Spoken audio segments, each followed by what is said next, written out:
Pakita ko sa inyo guys. Kapag maulan, tumutubo yung mga ganito. Ayan.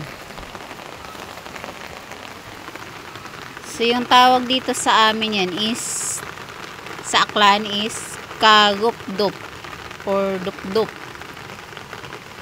Ayan. Masarap yung gataan o di kaya yung tinuom.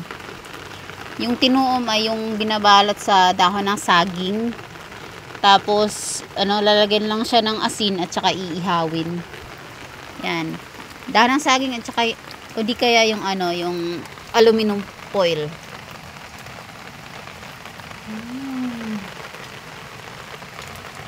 Ulam na yan guys. Kaso konti lang eh. Kaunti pa lang ngayon.